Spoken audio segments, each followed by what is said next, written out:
Before the Rings of Power, there were the Silmarils. Before Sauron, there was his master Morgoth. Before Aragorn and Arwen, there was Beren and Luthien. Join us as we explore Tolkien and all the ages of Middle-earth with your hosts from theonering.com, Jonathan Watson and Michael Grumbine. Welcome, everybody. We are still slogging through every single change in The Lord of the Rings. And Michael and I couldn't do it alone. So last week we brought in the Middle-earth Mixer. And this week we have John Carswell from the Tolkien Road podcast. Is it thetolkienroad.com, I think? Right? Just tolkienroad.com. Tolkienroad.com. Tolkienroad.com. Yeah, or just look up Tolkien Road. It's the first result in every single search engine out there, I'm sure. I know it is. And John's not new to our podcast. We were on some live streams with him earlier. Yeah, we did interview live streams when that was a thing, and we had time, and yeah, things were a little bit less hectic. But we'll one day we'll get back into that. But fun. I enjoyed those. Those were a lot of fun. Yeah, it's good to have you here. We're gonna this episode is going to be going over the prologue. And I think it's going to be a little controversial because some of them are maybe a little bit more perception than reality, or two of them maybe. So anyway, we're gonna talk about that. I think there's some concept. It's interesting. So just to remind our viewers, this is the first one that we've done that is not a general change. This is diving right into the beginning of the Fellowship of the Ring. That's right. These are Good point. First few moments of the beginning of the Fellowship of the Ring. Most of our episodes beyond this are going to be specifically going through each movie. There might be a couple where we sweep in some general changes that we notice.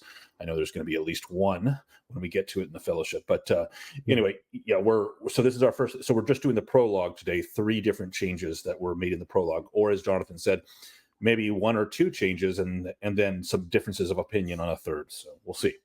Yeah, and I know a lot of people are going to say we're being way too picky about this. That's happened a few times. But just remember, we spent 6 episodes on one essay by Tolkien on fairy stories. So it was awesome. If you want 9 hours of speaking about one episode, as long as it takes you to get through the Lord of the Rings movie trilogy, you can listen to us talk about that's an essay. That's an essay worth spending. Yeah. Even more. I mean, I think we could have taken like the sections. I mean, we took each section and then we even divided one up into 2 parts. But I believe we thought we could do it in 3 sessions originally, and then we just went with the flow. So what Jonathan's trying to say, listeners, is that if you are going to complain to us that we're taking too long with too small of a change, we don't care. Yeah, we don't care.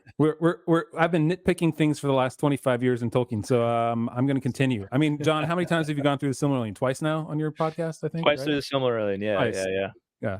And it's different each time. So we're going to keep picking nits, everybody. And if you liked our nitpicking, you can actually get that nitpicking. What a segue. By becoming a member. You can see it even more by going to theonering.com/members. Actually, I think exploringtolkien.com/members will also do. I've been toying with the idea of switching. Not exploringtolkien.com/members won't work, but of switching the URL, or like trying to play with Exploring Tolkien more. So if you guys have ideas, if you think we should move off of theonering.com as a primary domain, which is hard because we have some pretty serious SEO authority with that URL, but I don't know. Maps and movie changes. Yeah, and some images too, but maps in particular were very high up on the list, and for good reason, because they've been there for the same URL for like 20 something years. So we're linked all over the place. Anyway, if you do become a member, theonering.com/members, you get the extended podcast where we get even into more details. Today, we're going to be talking about, I think, some of these changes that we'll get into more detail about what we would have done differently. And then we're also going to be talking about a few questions from the folks in our Discord, the members, right? Because if you're not a member, you don't get access to Discord. So what are you guys doing? And we'll go into the questions about last week about Sauron and the eye. Maybe he just took his eye and made a big eye because he could. Anyway, we'll talk about stuff like that. So join us in the extended podcast by going to theonering.com/members. I think we're going to have a live chat, all of us together this Saturday at some point. I'm going to try and get one in. It's been a couple months, so I really got to get back on the ball with that. So everybody, thank you. Join us there. It's free for the first month. We're going to go into the first change of this week's episode, which is men want power and not immortality. 3 were given to the elves, immortal, wisest, and fairest of all beings. And 9 rings were gifted to the race of men, who above all else desire power. This, I think, is going to be a little controversial. There are people, and maybe I'm one of them, that think power and immortality aren't quite as the A equals B type of analogy, type of comparison that's there. So the question is, do they want power or do they want immortality? So I'm going to read a few quotes, 2 from the Akalabeth and 1 from the Two Towers, to kind of set the stage for this. So here we go, from the Akalabeth. But the design of Manwë was that the Númenóreans should not be tempted to seek for the Blessed Realm, nor desire to overpass the limits to their bliss, becoming enamored of the immortality of the Valar and the Eldar and the lands where all things endure. And then also from the Akalabeth. Now this yearning grew ever greater with the years for immortality, and the Númenóreans began to hunger for the undying city that they saw from afar, and the desire of everlasting life, to escape from death, and the ending of delight grew strong upon them. And ever as their power and glory grew greater, their unquiet increased. For though the Valar had rewarded the Dunedain with long life, they could not take from them the weariness of the world that comes at last, and they died. Even their kings of the seed of Earendil, and the span of their lives was brief in the eyes of the Eldar. Okay, those 2 are from the Silmarillion, from the Akalabeth, which is all about the Second Age and the Númenóreans in Númenor. And then this last one is from the Two Towers, from the chapter Window on the West, which is a throwback to the former name of this podcast. Good times. And this is Faramir speaking to Frodo. And he says this: death was ever present, because the Númenóreans still, as they had in their old kingdom, and so lost it, hungered after endless life unchanging. Kings made tombs more splendid than the houses of the living, and counted old names in the rolls of their descent dearer than the names of their sons. Childless lords sat in aged halls, musing on heraldry. In secret chambers, withered men compounded strong elixirs, or in high cold towers, asked questions of the stars. So we can see immortality was a thing that Tolkien kind of focused on for what men craved. And in the film, the very first thing that Galadriel in the prologue says about men, I mean, this is like the 4th sentence of the entire prologue. Men want power, and it just doesn't mention anything about immortality. Now, is power equal to immortality? Do we say it's the same? I know that Michael has an opinion about this, so Michael, I'm going to go straight to you if you do indeed want to chime in. Yes. So Michael has an opinion. So I love your quotes. They do in fact make a strong point. The point that I think they make, though, is one that is not perhaps maybe lost on some folks that watch the movie, because there's no great distinction between made in the movie between Min and Dunedain, or Min and Númenóreans. Mm-hmm. But in truth, Tolkien, all 3 quotes that you gave there were about the Númenóreans. They were not about all men. They were about the Númenóreans. And the Númenóreans' Achilles' heel was indeed, and it did appear to be, the desire for immortality. And so in the movie, what they show in that shot that was up there for a while you were reading the quotes were the 9 men who would become the Ringwraiths. And Galadriel is speaking to Sauron, giving those men the rings. And so I'm going to read a passage from that very gift, that very giving. Also, and this is from the chapter called Of the Rings of Power, not to be confused with a terrible TV series from last year. This is in the Silmarillion, and it's speaking about the crafting of the 9 rings, or all of the rings of power. And it says, "But Sauron gathered into his hands all the remaining rings of power, and he dealt them out to the other peoples of Middle-earth." This is the other peoples other than the elves. "Hoping thus to bring under his sway all those that desired secret power beyond the measure of their kind." So the act of giving the rings, those 9 rings, which is what is being pictured, because Galadriel is speaking about the forging of the rings of power. I mean, it's in the name. They're the rings of power, not the rings of immortality, although they do bring a kind of immortality as well, which is hence your distinction, or at least the question you're raising, Jonathan, about is there an equal sign between the two? Yeah. I don't think there is, But I do think the emphasis is on power, and because the very first thing we're told about them in the giving of those rings is that Sauron's looking for people that desire power above all things. Men proved easier to ensnare. Those who used the 9 rings became mighty in their day, kings, sorcerers, and warriors of old. They obtained glory and great wealth, yet it turned to their undoing. They had, as it seemed, unending life, yet life became unendurable to them. They could walk, if they would, unseen by all eyes in the world beneath the sun, and they could see things in worlds invisible to mortal men, but too often they beheld only the phantoms and delusions of Sauron. Okay, and then it talks about how they fall under his thraldom eventually and all become ring wraiths. So what do the men gain from this? Why do they accept the rings, and what do they gain? They gain, first and foremost, power of all sorts, of kinds. Glory, the power that comes with authority, kinship, the power that comes from the use of magic, sorcerers, the power of strength of arms, warriors. They gain the power of power over men by their persuasion, their fame, and ultimately, so that we have all these species of things that they gain, and we're told explicitly that Sauron's given it to them for power. So what I just think here is that I think there's just a difference in emphasis. I think the movie is trying to emphasize the fact that men do indeed, and especially these men that you're looking at in the film as Galadriel speaking, they desire power above all things, and I think the text makes it clear. So this is the first time, number 17 is the first change that I differ slightly with this as a change. I don't actually think this is a change. I just think this is a different emphasis. I think the desire for immortality is indeed there, but I would also remind you, Jonathan, that only 3 of those 9 men are Numenorians, as Tolkien says explicitly. So there's something common to all of those men, 6 non-Numenorians and 3 Numenorians, which is that they all desire power beyond measure. And so that's why I think this is actually, for the first time, change number 17 I hold is actually not a change. It's rare that I'm going to hold that position, but in this case, I do hold it's not a change. It's just a difference in emphasis. John, do you have any opinion on this? Well, Michael, I mean, you said it very well. I mean, I think you made a pretty solid case. I have trouble disagreeing with you. I will say, I think your point about like the what the movie is addressing is specifically even though they don't say it right there, that by imagery, it's like they're addressing the ring wraiths. And then you quoted that passage, which is probably the best passage to speak to that group of men.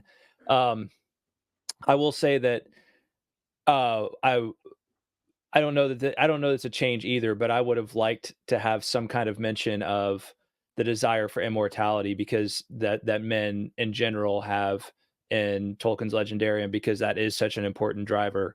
It is, in the history of Numenor, that's really where they make the break, where they start to make the break with the Blessed Realm, with their friendship with, with the elves, their allegiance, if you will, to the Valar, and they start to get envious of because they have power, they have glory, they have all these things, and they're like, well, why can't we live forever like the Eldar? Mm-hmm. So from the very beginning, that's a very central issue, but I don't know that it's necessarily a change as much as I would like that to be like acknowledged, because it was so important to Tolkien, in a very direct way in the stories. I agree. It's probably not a change per se. Well, okay. I'm going to play a little bit of devil's advocate here. Is a change in emphasis, which is what you said, Michael. It's a different emphasis, which means it is a change when they're emphasizing something differently. Now, Tolkien, throughout the Silmarillion, even the whole, this is the thing that we talked with Middle Earth Mixer, with Andreth, the discussion between Otherbeth. Yeah. See, I can't remember. It's the difference between Otherbeth and a Kalabeth. So I know they're very I'm similar. never good with these names. The dialogue. The whole dialogue is about essentially like long life, right? And they talk about, even she what's her name, Andreth, she talks about a legend of like a man who lived forever. This is what's forefront in the men's mind. Any of the men who meet the elves, generally, unless it's like a Baron type of character, there's always some tension because of the long life of the elves. And the elves even look at the men and they see them as so brief and everything like that. And so it's not unsurprising that in the quote that you had, Tolkien writes, they obtained glory and great wealth, yet it turn to their undoing. And then the very next thing that's most important, or one of the most important, is they had, as it seemed, unending life, yet life became unbearable, unendurable to them, which is exactly the same thing he said about the Númenóreans. They wrote, for though the valor had rewarded the Dunedain with long life, they could not take from them the weariness of the world that comes at last, and they died. And so same sort of thing, life became unbearable. They couldn't endure the weariness of the world. And so, I mean, it's not a change where they said, men desire gold over everything else, which is obviously wrong. That would be the dwarves. It's not that. But they do say, men desire power. And I think it cuts it a little bit too far away from what the core of it is. I think without the long life, without immortality, their power is far less desirable to them. That's what I think. All right. So I was gonna restart my camera after I had to stop it for a second, but because my thumbnail image is so appropriate to this conversation, that's so great. which is my own. I'm bragging a little bit. It's my daughter's rendition of a king before he becomes a Nazgul. Here you go. Nice. There it is. It's a little bit bigger there in the video. I'll keep it up for the voting parts of this. It's nice to have the ringish orb glowing around it too. While you talk. Yeah. That's right. All right. So let's go through these through if it is indeed our first question. Men want power, not immortality. Is it lore friendly? Michael, since you had so much of an opinion, I'm going to start with you here. It is absolutely lore friendly. It's well supported in the text that men want power. Doesn't mean they don't want immortality. And obviously, if you were talking about just Númenóreans, I would say that it was a real change, like a complete change, because the Númenóreans definitely wanted immortality. That was their big bugbear. Right. But only 3 of the 9 are Númenóreans, and do you think their power, if they just got power and not immortality, they would have taken it? No, I don't. I think the immortality was probably a lure, but the question is this an actual change from Tolkien's work? I don't think it is. I don't think it qualifies. I think it's just a difference in emphasis. Yeah. So definitely lore friendly. Yes. John, what do you think? Yeah, I'd say it's lore friendly. I mean, even though I really would have liked more mention of the desire for immortality, and that I probably would have liked it better if it had been the desire above all else, power and immortality, or something like that. Yeah, they could have added 5 syllables, and it would have. Yeah, I agree. It would have helped, especially because they're talking about the ring wraiths, and the ring wraiths are undying, right? So, or power and long life, or something like exactly. That's only 3 syllables. See, it's like they should have had me write it. That's right. Nailed it. Where were you? Well, I can't believe you guys said yes. I can't believe you guys said yes to it's lore friendly, because you're going to say yes too. Yeah, it's definitely lore friendly. I mean, like I think you mentioned earlier, they're called the Rings of Power, so it's not. It doesn't mean it excludes immortality. I think I'm with John a little bit more. Like even one little phrase about who desire power and long life. Right. That would have been great, because immediately you're like, oh, long life. Oh, the ring. Oh, it gives a natural long life. Like that would have led us right into that, but they didn't. Yep. Makes sense. They should have made. All right. Next question. Does the change make for better cinema? So is it better because they say power and they just say nothing about immortality? John, I'll go to you first this time. I don't think so. I think they could have very easily tipped the hat to long life, to immortality in there. So I will say I don't think the change necessarily makes for better cinema. Probably doesn't. Yes, I would have liked them to mention immortality. There you go. Yeah, I agree. I don't think it makes for better cinema by removing that point. And it maybe, if you haven't read the Silmarillion, you would say, yeah, it does, because you're making it less complex. But I don't know what you would have done in the rest of the movie other than add and long life to desire power and immortality, or and long life instead of and immortality. Anyway, Michael, your thoughts? I'm going to go with a mild yes. It does make for better cinema, and the reason is because it's spoken about, as I mentioned, in the cinematic version. There's clearly, with the visual they're showing us, they're talking about the ring wraiths. They're talking about the Nine Kings, and so they're just avoiding the whole immortality thing in general.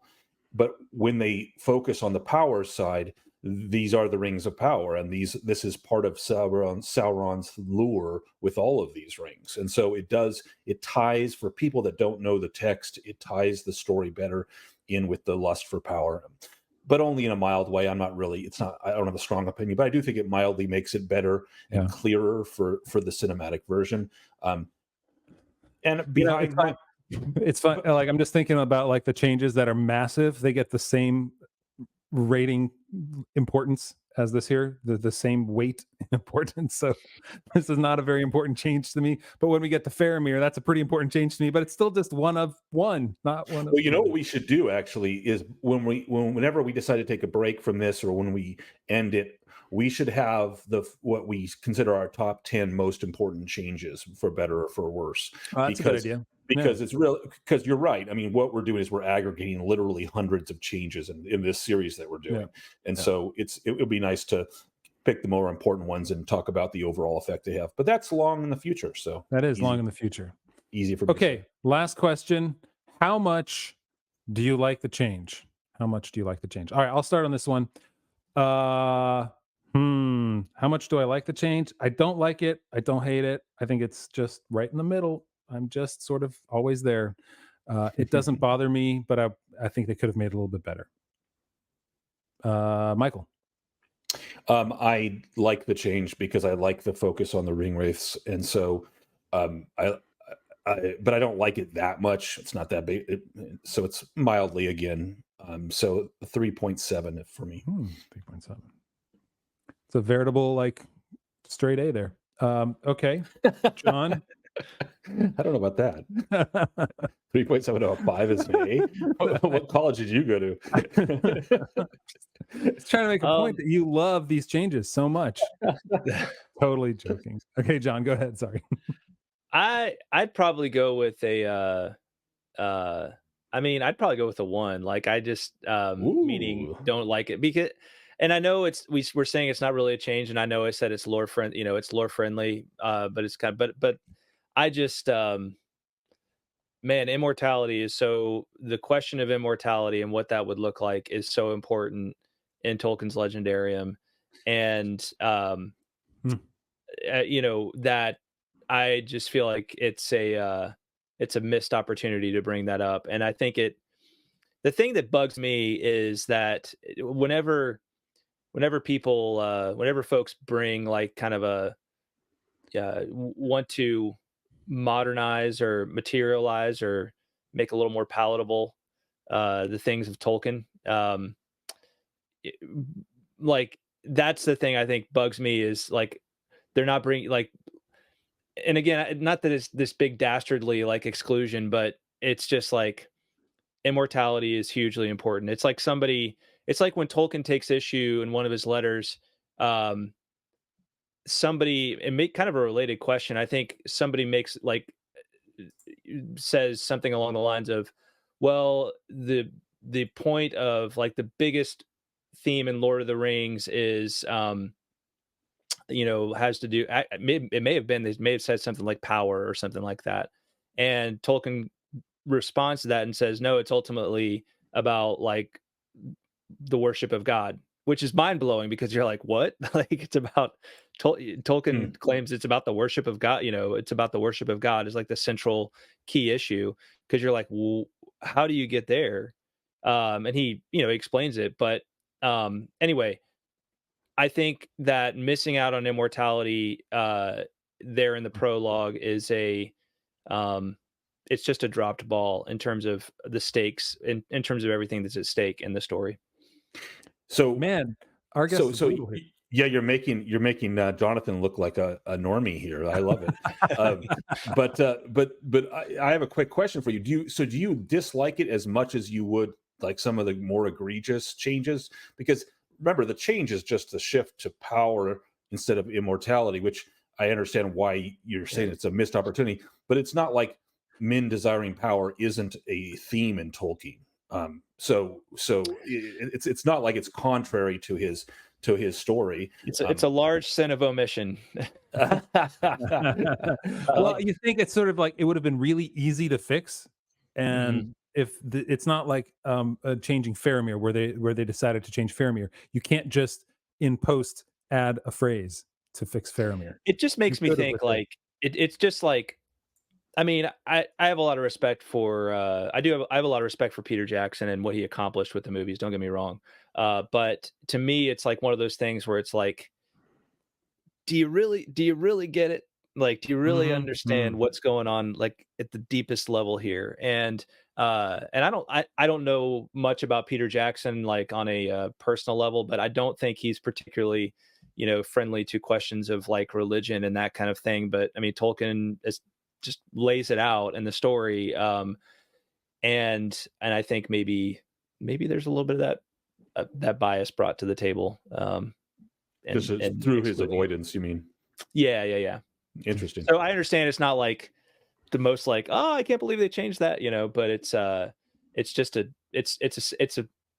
the more I think about it, the more I dwell upon it. And I haven't been with you guys for the rest of the issues, but the more I dwell upon it, I'm like, I get the sense I get the sense You know?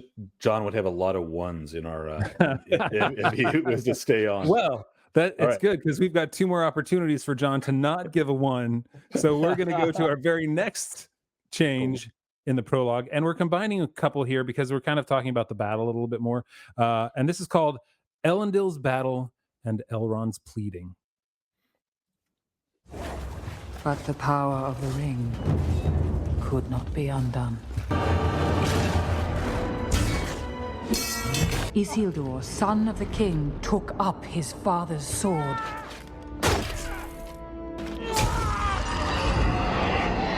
I led Isildur into the heart of Mount Doom, the one place it could be destroyed. Cast it into the fire! Destroy it!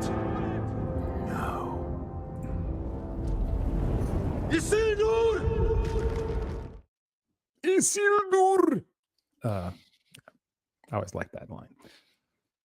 So the question here is, how much of that is actually what Tolkien intended as the battle between Elendil, and like Elendil didn't battle Sauron here. He just sort of got hit once and died. And Isildur just got, picked up a sword that he stepped on, and like there was no battle. There was nothing at all. So how close is that? And the other one is Elrond's pleading. Does he actually plead with Isildur? At the always Isildur and Elendil, for some reason it's like my 2 daughters, I can never get them straight. Isildur, does he plead with him and say throw it in and then just let him go? You're not going to do it? Just okay, I'll let you go. I'll let you keep the nuclear bomb that you have in your pocket and just walk away with it rather than destroying it here. So let's let you go. So I'm going to take 2 quotes. One quote from Of the Rings of Power in the Third Age in the Silmarillion, and one from Fellowship of the Ring. So this is from Of the Rings of Power in the Third Age, where they're talking about this the last lines of elves and men. There in the valley of Gorgoroth, Anarion, son of Elendil, was slain, and many others. But at the last, the siege was so strait that Sauron himself came forth, and he wrestled with Gil-galad and Elendil, and they both were slain, and the sword of Elendil broke under him as he fell. But Sauron was also thrown down, and with a hilt shard of Narsil, Isildur cut the ruling ring from the hand of Sauron and took it for his own. So he cut the ring off. One finger, by the way, not 4. We talked about that last time. He cut off 1 finger. That's what Gollum saw. And then this quote from Elrond in the Council of Elrond chapter in Fellowship of the Ring. Isildur took the ring as should not have been. It should have been cast then into Orodruin's fire nigh at hand where it was made. But few marked what Isildur did. He alone stood by his father in that last mortal contest. And by Gil-galad only Círdan stood, and I. But Isildur would not listen to our counsel. This I will have as weregild for my father and my brother, Isildur said. And therefore, whether we would or no, he took it to treasure it. So the question is, this whole battle, like this thing, how close is this to what Tolkien intended? And I think we touched on this, particularly you did, Michael, and this the way that you put it about the whole idea that if this is Weregild, and how Elendil is essentially like he's smote in one blow, which was very disappointing to me when I saw it. And so how real, how close to what Tolkien intended is here. So let me give my opinion, and I'll open the floor for you guys. There is a battle missing here between Sauron. Sauron is assailable. He can be, especially with Gil-galad, right? Gil-galad and Elendil going at it with him in a battle to the death. And it's not, Tolkien doesn't write that Isildur killed Sauron. Isildur took the ring, but Tolkien wrote that Gil-galad and Elendil both were slain, and the sword of Elendil broke under him as he fell. But Sauron was also thrown down, and with the hilt shard of Narsil, Isildur from cut the ruling ring from the hand of Sauron, took it for his own.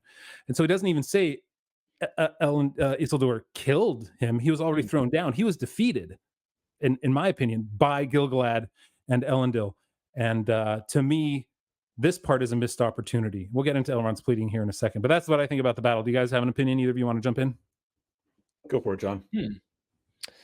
Oh, that's a really interesting point. I'm so used to, to envisioning that battle in the way that it's portrayed in the prologue, that it never occurred to me that it doesn't actually say like what you just read there says, that it almost sounds like Sauron, Elendil, Gil-galad, they duke it out and they all kind of fall, and maybe Sauron is fallen as well, and Isildur takes the ring from him when he's at that moment. Yeah. So that's very very interesting there. Just kind of mind blowing for me. I'd never thought about it in those terms. I think it was when Michael mentioned to me the whole idea of Weregild and how that is like it's what I'm taking after I've won the battle. This is what I get. Yeah. It's not like I've won it in the midst of battle. It's over. This is what I'm taking now. Go ahead, Michael, because you have studies. Right, Weregild is payment for injustice committed, wrongdoing, and it's taken. It's a payment that's just given. It's not like it's not like a thing that happens because I cut you down in battle. It's a payment for injustice, or for the blood price of your, in this case, his father's death. So one of the things that always struck me about this scene that you just played was how much of a missed opportunity it was. This is a cinematic version of Tolkien. If any battles, above all, and Jackson actually does a pretty good job in a lot of the battles. But this particular battle, I just thought was such a missed opportunity.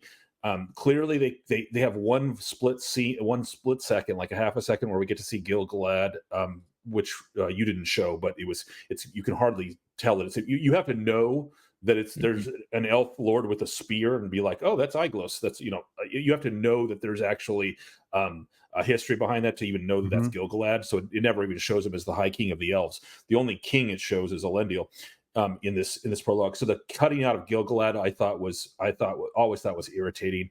Gil-galad's spear has a name, Aeglos. It means icicle. His colors are blue, so you get this visual like he's this powerful king of them. He's a grandson of Finarfin, and he's this elven lord of power, and we have this epic battle described between him. I mean, it's not described in detail by Tolkien, but we're told there's an epic battle wherein both Gil-galad and Elendil are slain, but they take down Sauron between them. So to me, that's like opportunity of a lifetime cinematically to show this, the last alliance of elves and men, the High King of the elves and the High King of the men versus Sauron himself. I mean, that's just tremendous opportunity, and they just missed it. They just cut it out entirely. It's like one swipe, like you said, Jonathan. So I do not like this change in the slightest. I thought the whole Elrond scene is a different issue. Also, they cut out Círdan. Círdan, in fact, does appear in the prologue. It does, briefly. For a brief second, because he has the ring. He has Narya at that time, the Ring of Fire. But so he's the old elf, although he doesn't have a beard, which I always thought was irritating because Círdan is the one elf that we know has a beard. I think he's the only one. But Círdan only appears twice in the movies, I believe. Once at the Grey Havens at the very end of the Return of the King. There's a split-second scene with him as well. But he was at that battle with Elrond. Elrond was the herald of Gil-galad, and so he, Isildur, and Círdan were there witnessing the fight. But it was just this monstrous fight. But it does say in the text, Elrond says that he was unable to sway. He and Círdan were unable to sway Isildur from keeping the ring. And I hate the fact they missed out on the Weregild part, but I don't have that much of a problem. Like, Círdan wasn't ever a character he wasn't a major character. So just having Elrond there, it's actually even a believable kind of dialogue that could have happened, where Elrond leads Isildur away from the fight once he cuts the ring off and tries to convince him to throw it into a Rodarine. I see that as actually quite plausible. It's just that Tolkien never tells us the details of that interaction and that attempt to have him give it up, and what should have been his response, which is, no, this is the blood money, this is the Weregild that I'm claiming for my father's death. So that's the part where it departs from but the whole pleading side of it, where Elrond's trying to convince him, that something like that had to happen. Maybe it was Elrond and Círdan together, but anyway, those are my thoughts on it. Yeah, I think Elrond's pleading is okay. I just think that it's a missed opportunity and they did that in order to bookend the movie too, right? You had Frodo and Sam and Gollum at the same place trying to destroy the ring, and that's where Isildur decided not to. And so I understand putting that in, although it never says that Elrond took him to the, what is it called, the Samath Noir or something like that, right? And so, is it real? Is it right? I'm okay with it. I'm just, it's done to be a cinematic thing. It probably, jumping a little bit forward, it probably makes the movie a little bit better by doing that. But anyway, let's and right before we answer this question, let me just point out, Jonathan, there's going to be times when we're going to come across changes, not often, but we're going to come across changes that Jackson makes.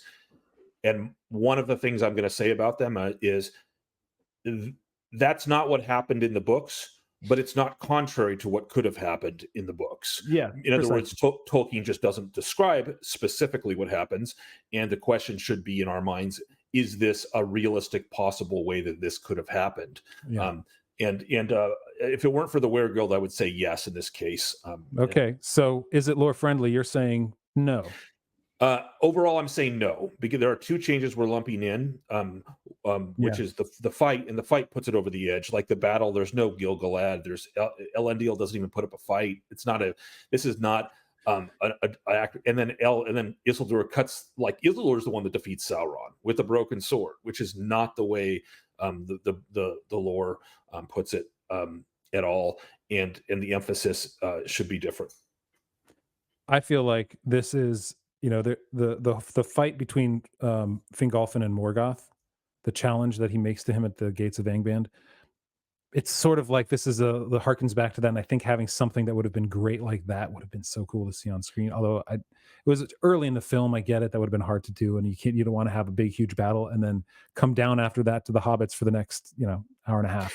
You know what though, Jonathan? Sometimes, like, if this happens sometimes with Marvel movies and other things, you can have a scene which lasts only a few seconds longer, which shows lore accurate. You can show a battle like for 5 or 10 seconds between Gil-galad and the people that know the people that know the books will really, you're doing a fan service, right?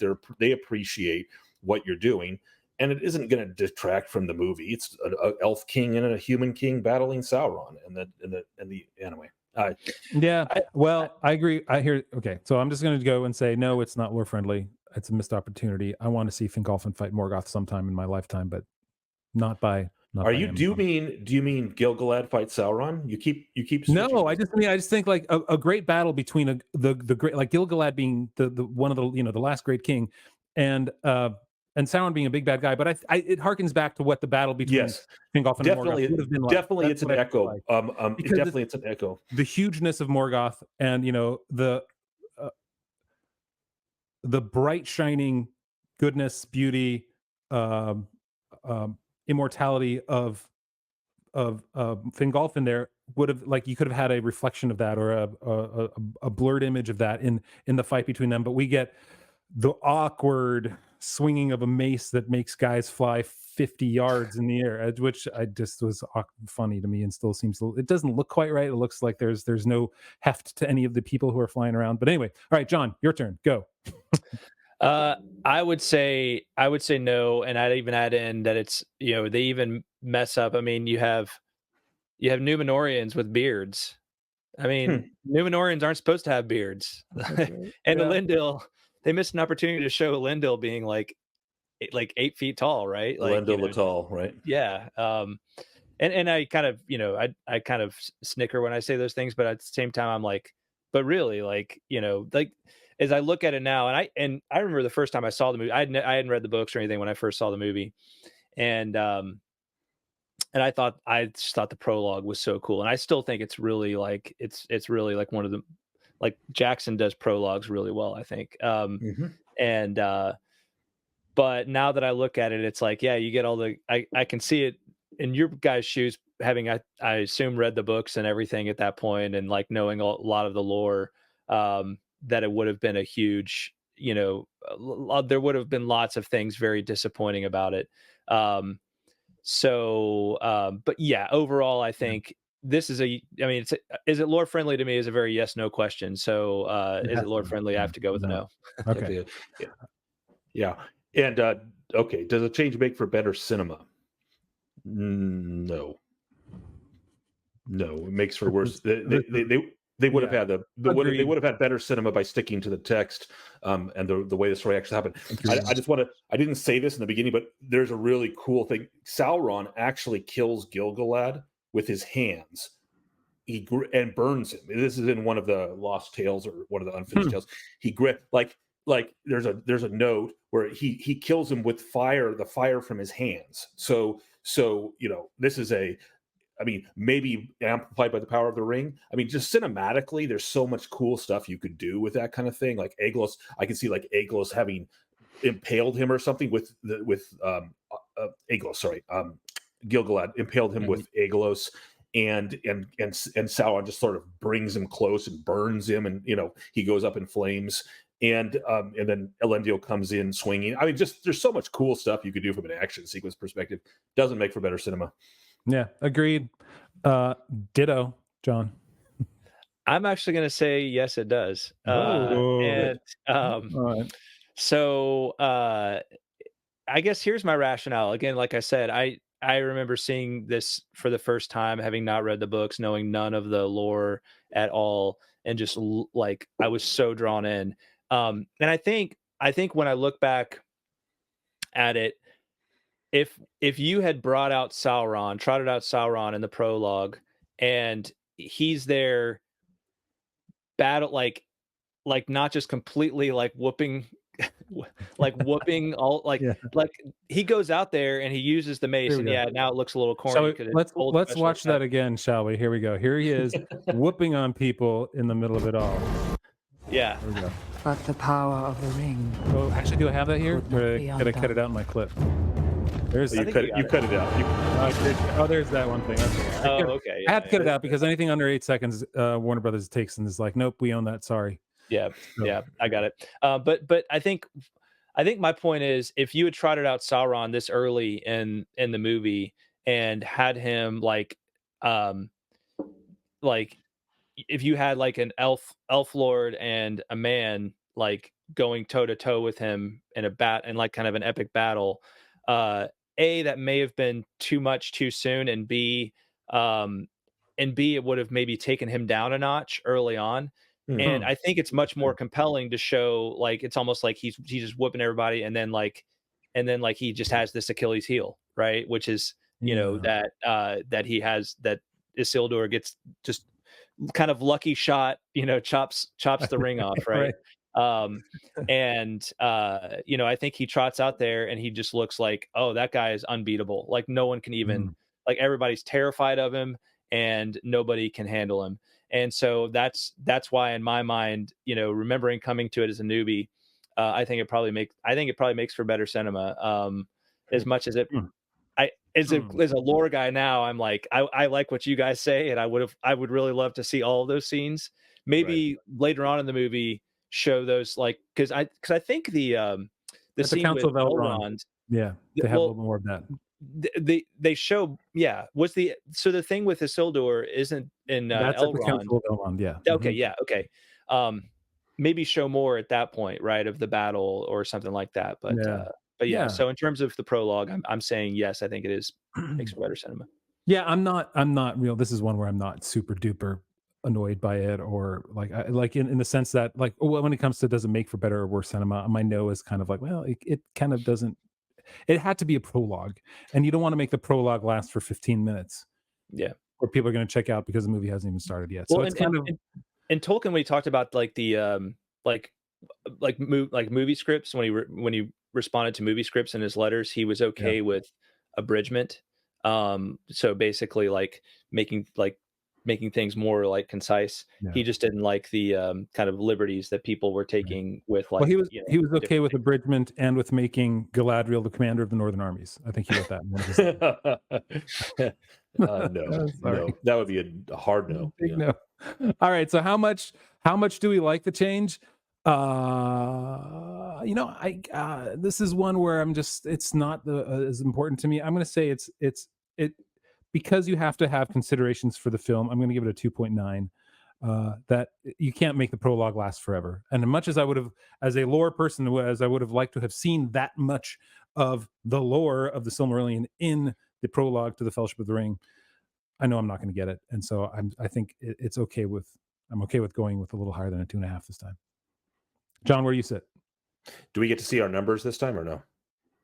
Oh, so this is the. Oh, can you put the question on screen again just so I can remember? Right. There we go.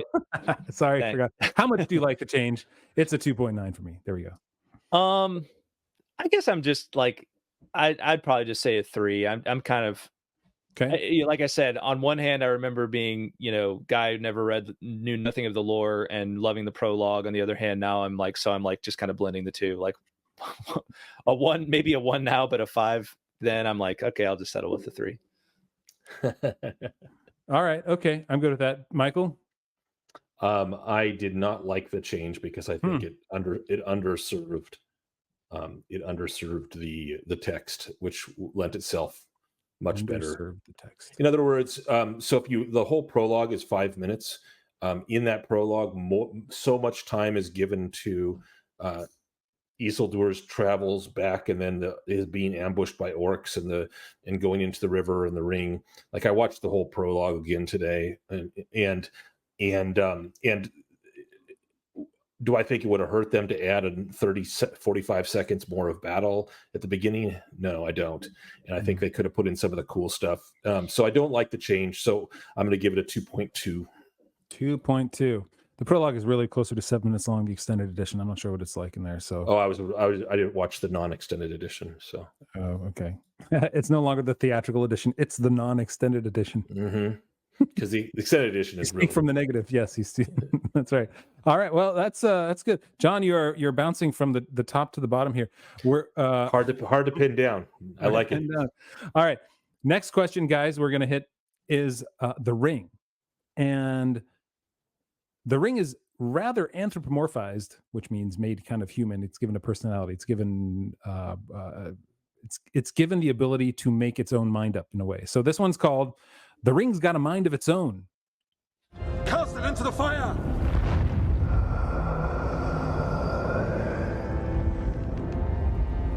And the Ring of Power has a will of its own.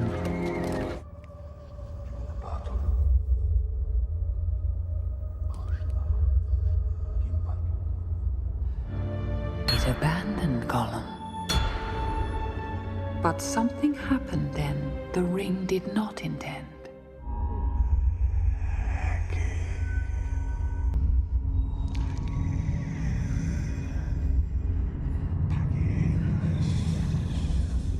Isildur's bane is found.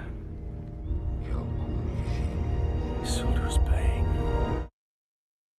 The ring's got a mind of its own. In fact, it kind of has a voice of its own. That's what you heard much of the time through these clips. In that, when there's that whispering going on, right? You can hear that in the background. And then not only that, you hear Galadriel in the prologue talk about how the ring has a will of its own. It did not expect something. So is this lore friendly? Is this what Tolkien intended? Well, I have 4 quotes to read from you, and I think Michael might have even more, unless we're overlapping here. We haven't talked about it, so we're going to find out. The first comes from the Fellowship of the Ring, from the chapter The Shadow of the Past, where Tolkien writes, or this is Gandalf speaking to Frodo: "A ring of power looks after itself, Frodo. It may slip off treacherously, but its keeper never abandons it. It was not Gollum, Frodo, but the ring itself that decided things. The ring left him," which right there, right? It has a will of its own. It's something did not expect that, Galadriel says in the prologue there. And then here's another quote from the Silmarillion of the Rings of Power in the Third Age.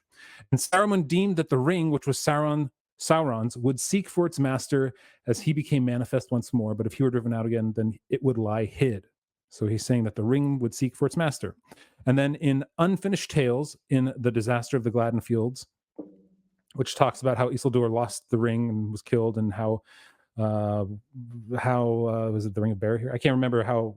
There was one like squire, one page that survived all that. Anyway, that's The Disaster of the Gladden Fields in the Unfinished Tales. He writes this: "So passed the first victim of the malice of the masterless ring, Isildur, second king of all the Dunedain, lord of Arnor and Gondor, and in that age of the world the last." So the malice, right? Malice is a personality trait. And then lastly, this is also from that same chapter in Unfinished Tales, The Disaster of the Gladden Fields. "Yet many have thought that the ferocity and determination of their assault on Isildur was in part due to the ring. It was little more than 2 years since it had left his hand, and though it was swiftly cooling, it was still heavy with his evil, and seeking all means to return to its lord, as it did again when he recovered and was rehoused." So all those quotes seem to point to the fact that the ring has some sort of will or intention, but is it as much of a character as Jackson makes it in The Fellowship of the Ring? That's the question, because can the ring have its own personality? Can it have a voice? Can it speak to us? Can it have the ability to influence people, or is it just Sauron's will through the ring? Maybe. Michael, what do you think?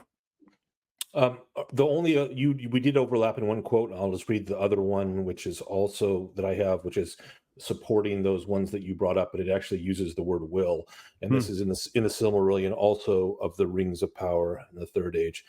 "And much of the strength and will of Sauron passed into that one ring.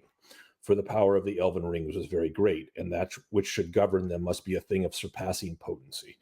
So it actually says that Sauron's will is passing into the ring. That means the ring has a will, not just power. So there is a will. Now, obviously, it's not the same kind of will as Sauron himself has. I mean, there are so many places where the ring, if it actually had a will, could have revealed. It's like Frodo and Sam. Like, I'm thinking of in Mordor, they're dressing up as orcs, as small goblins, and in the long line. And the ring could have done something. Like, it's in Mordor. Here it is. Like, this has been its whole purpose. Yeah. Wants to get back to its master, and this is the perfect time to betray them. There's plenty of other places like that where if the ring was like looking around, like he was a person looking around it and going like, "What should I do now?" And then acting on it, it would have done many more things than it did.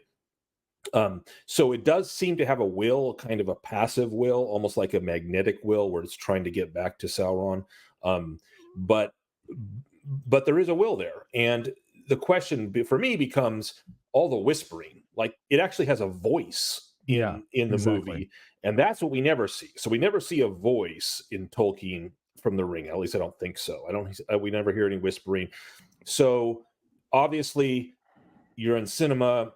Obviously, I think the Jackson team felt like it needed to emphasize the pull of the ring, and the ring does have pull. It says so explicitly with Boromir, for example.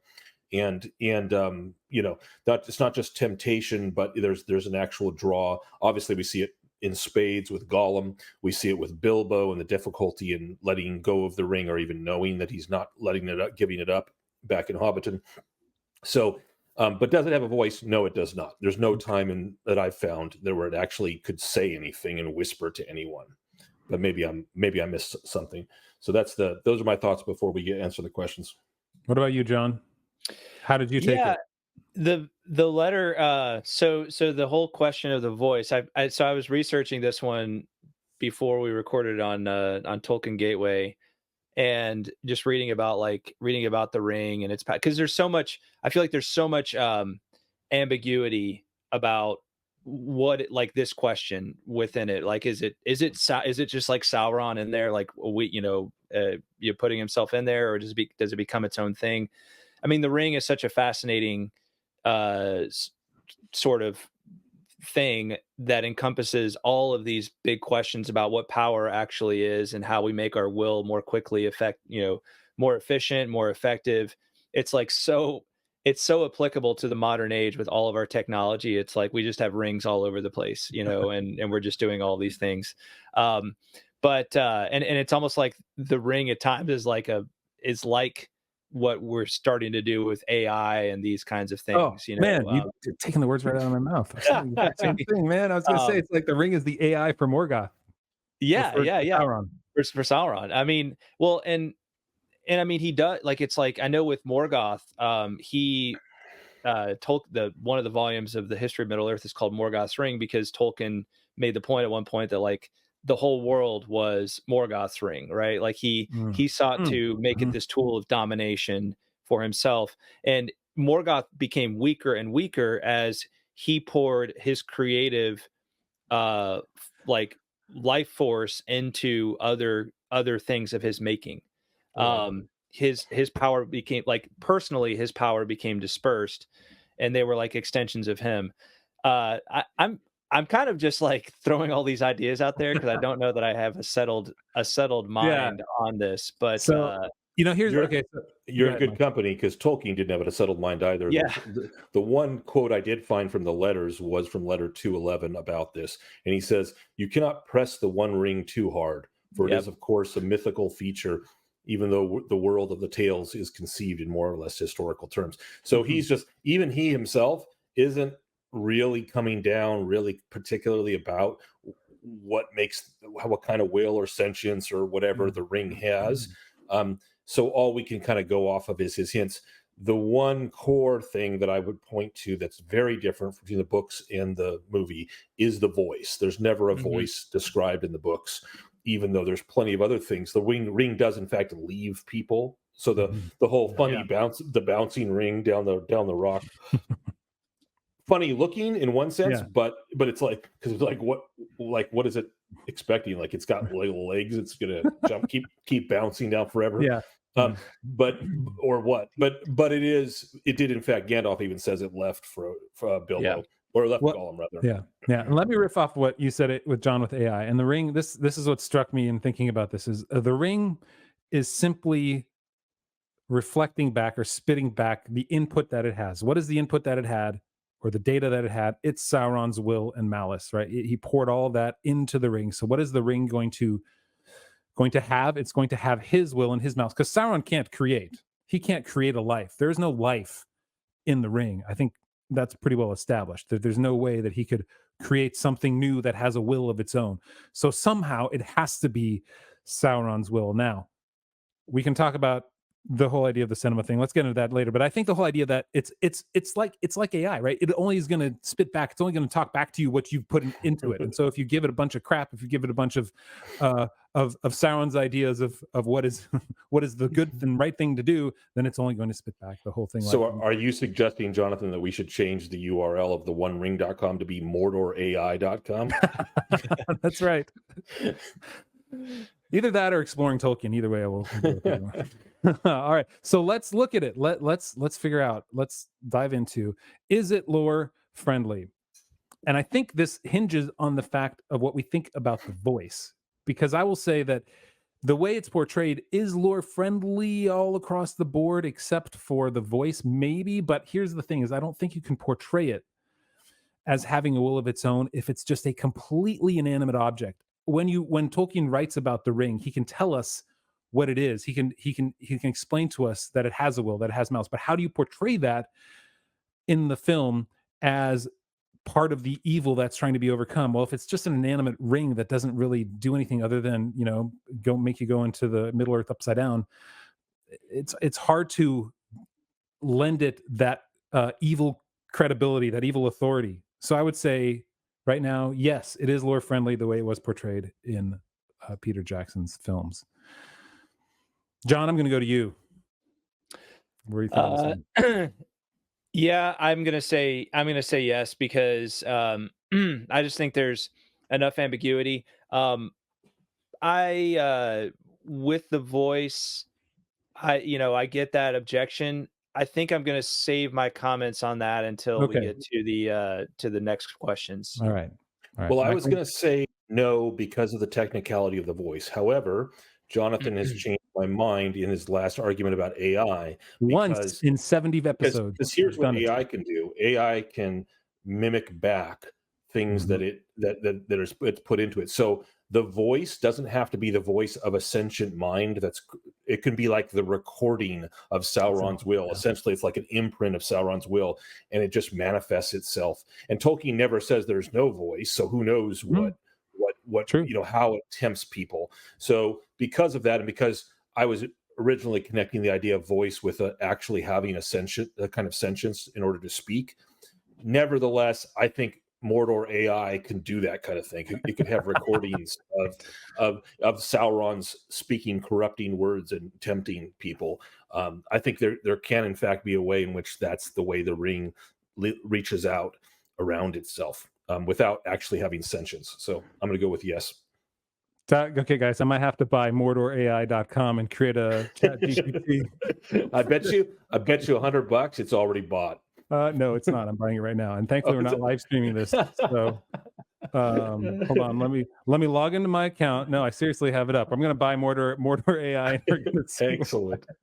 All right. Okay. Next question. I want naming credibility. Okay. All right. I'll give you all the money that site ever makes.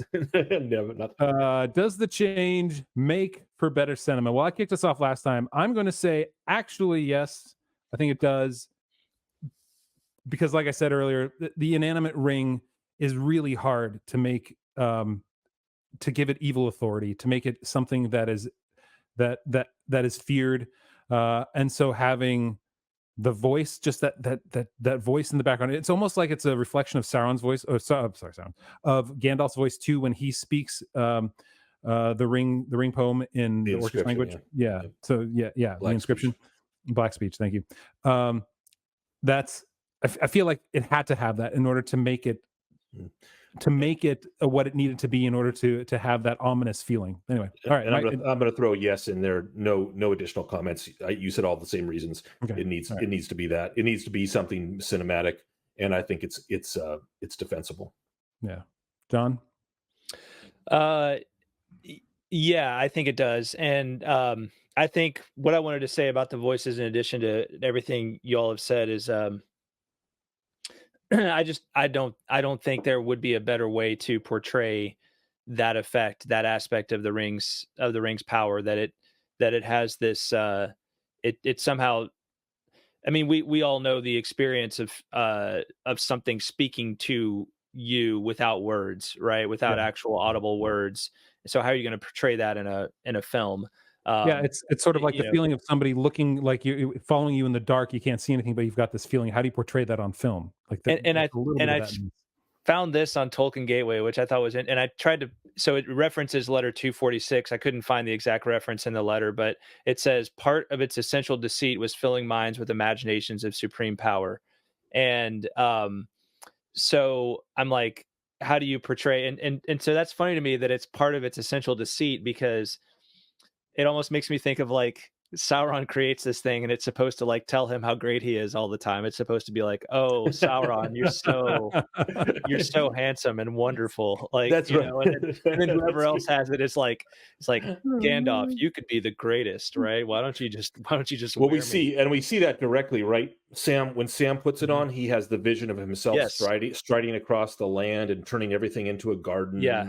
And it's Sam's idea of ultimate power is like a garden, which is awesome. but it's like feeding that. So how do you portray that in a film? There's got to be sound. And that voice of temptation, right? That voice of like, how do you do that? But right. All right. So John, does it make for better cinema then? Yes. Oh, Oops. Yes. Oh wait, sorry, I just asked that. How much do you like the change then? The change being the voice, really, ultimately, is what we're talking about. Like The change being the voice. I'm pretty good with it. I'll give it a 5. Yeah, I'll give it a 5. I mean, I think I can't think of a better way of doing it. I even like the touch of like it's whispering in this like weird sort of, like almost like hypnotic sort of like whisper. And it's some other language. It's like what is it saying? So it's like it's speaking some kind of deeper personal language to whoever is there, and it's like has this hypnotic effect on it. That's a great point. You should also buy Mordor ASMR, Jonathan. All right, the site doesn't make that much money to actually justify all these domains. I did buy Mordor AI. I'm not sure what I'm going to do with it by the time that this episode is released, but we'll see. All right, I like the change a lot. I think it really does a good job of explaining what I do think is a kind of primitive will and primitive intellect. So I'm going to say, in this case, I'm going to say 4.5. 4.5. Man, you guys are really like scraping. I really like the change. I like the change. Yeah, I do too. I'm trying to think how many other changes will I like better than this, because I have to find what my extremes are before I figure out what, like Jonathan, there are hundreds of changes. I know, but I got to think about it for just a split second here. Hold on. Are there changes I like better than this? Yes. Okay. I can think of one. So this is but I think I'm closer to John. So I'm going to say a 4.7.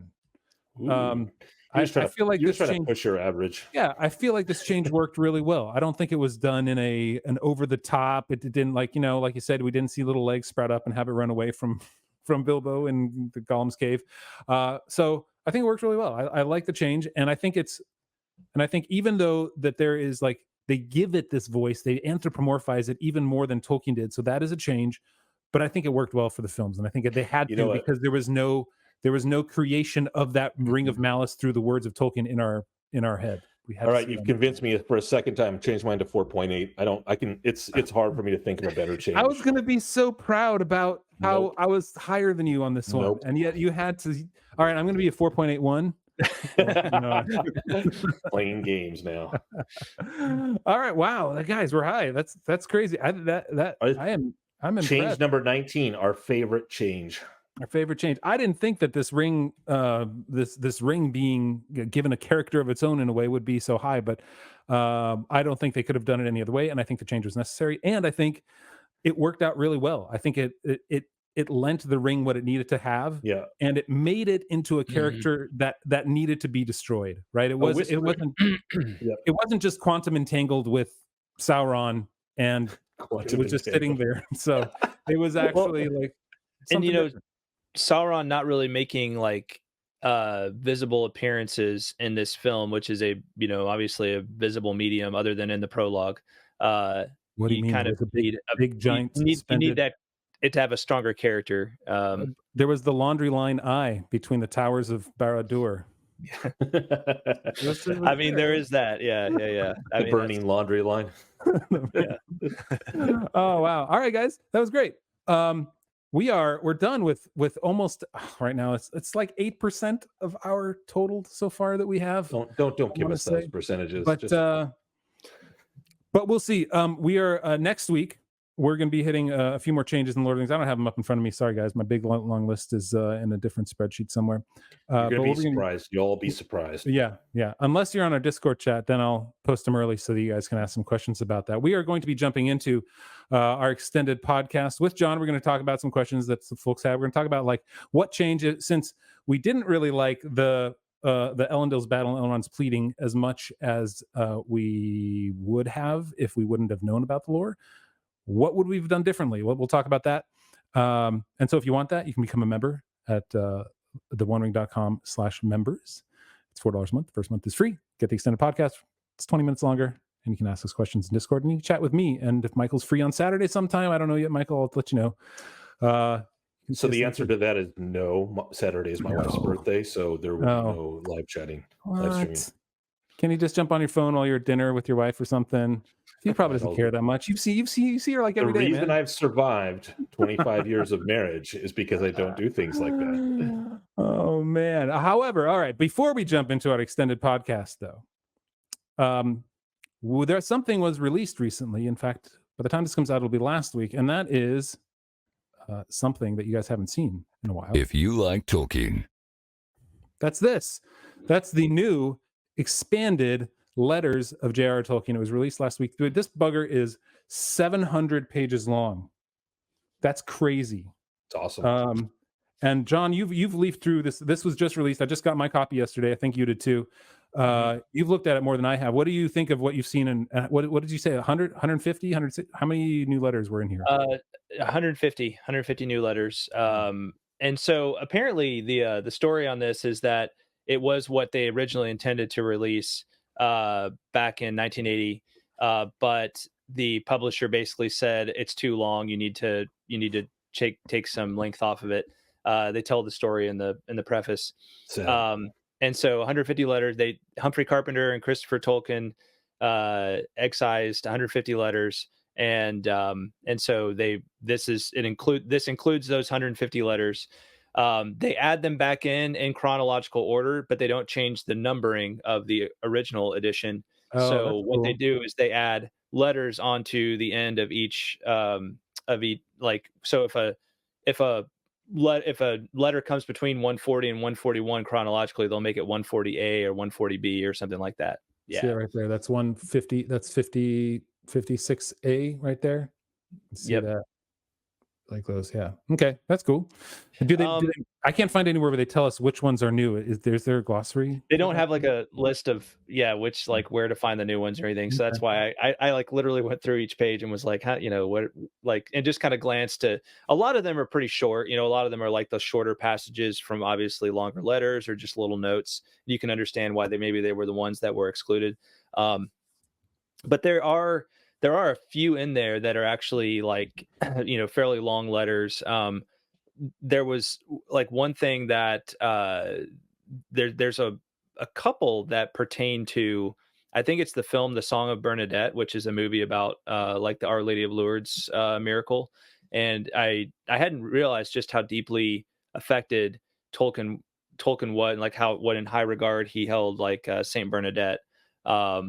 And that's really interesting because she, to me, in my mind, is kind of a very hobbitish sort of figure, like almost like Sam kind of figure. So does he reference the Song of Bernadette?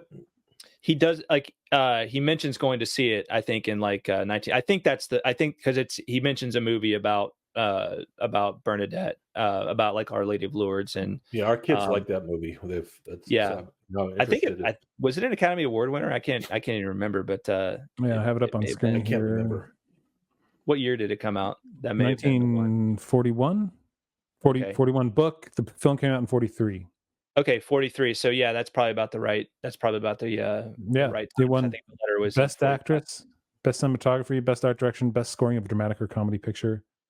And outstanding motion picture, which I was nominated. Yeah. So anyway, and then there's several just letters to his kids, which I'm just like, I find just so moving what a devoted father he was. I mean, he really, really loved his kids, and just he's constantly like, wow, you're like, this guy's a great father, and then he'll be like, I haven't been a good father, so you're just as a father, I read these things and I'm just like, this just makes me love you even more. Like, what an amazing man you were. And there's a couple of longer letters in there that really deal like with a lot of fatherly advice and that kind of thing. And I think, those things, we might not find anything too astounding in there as far as like lore reveals or anything like that. But I just find them very, very moving and deepen my love and appreciation for the man.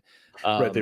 It sounds like they really fill him out in a way. I'm really excited as well to look. That's one of those things I've always loved about the. There is a passage. This is going to be an interesting one, and I can't pull the letter. I didn't mark the letters yet or anything like that.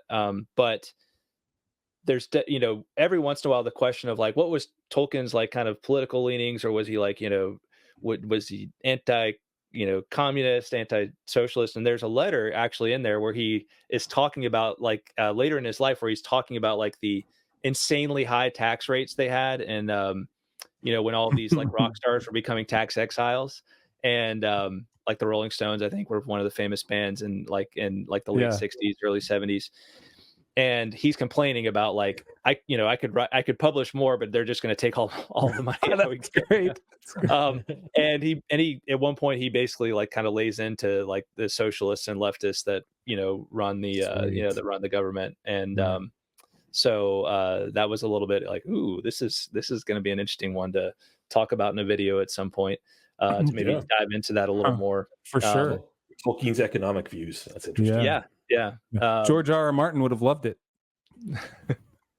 So sorry, that was a deep dive like comment back to what we talked about a while ago.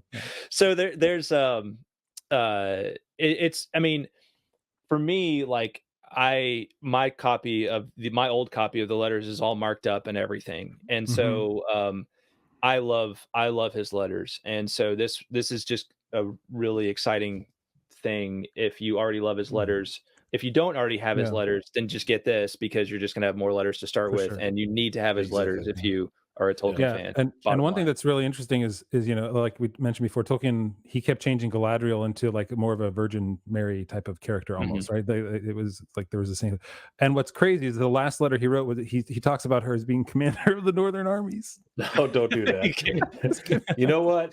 Can't help yourself. We're ending the show right now. That's every time, man. This freaking commander of the stupid Northern armies. Woot came up with this. Anyway. All right, guys. I will say one other thing: the Waldman letter, unfortunately, does not have any further length. I was hoping that he would be like in the Waldman letter and be like, and then the fourth age, here's what happened, and then in the fifth age, here's what happened. That's right. That's right. Yeah, he left that for Amazon to create for us at some point. Yeah. All right, guys. Thanks for joining us, John. Thanks for like giving us that overview. Hey, TolkienRoad.com. Yeah. So just reading a lot of Tolkien and talking about it. So. Go to there. I got a lot of podcasts out there. Yeah, just go to any podcast app. Just look for Tolkien Road, right? You'll find it. That's right. Is Greta going to be joining you again soon? Because I've been following along with your Fall of Numenor. Well, so hopefully next year, we'll start getting her back on the show. So we might do a couple before the end of the year too, just as a little treat. So, cool. But yeah, it's been kind of a busy year for her, but yes. A lot of life changes too. We'll probably dive into some of those letters. Maybe that's what we should do, Michael, in the near future. We should take a break from the movies analysis and maybe do that in the new year after we do take our holiday break. There's a good chance we might be taking a Thanksgiving break too, if time allows for us to do it. We will continue to do it. But we're going to jump into our extended episode. So if you want to get that, join us at theonering.com/members. So long, freeloaders.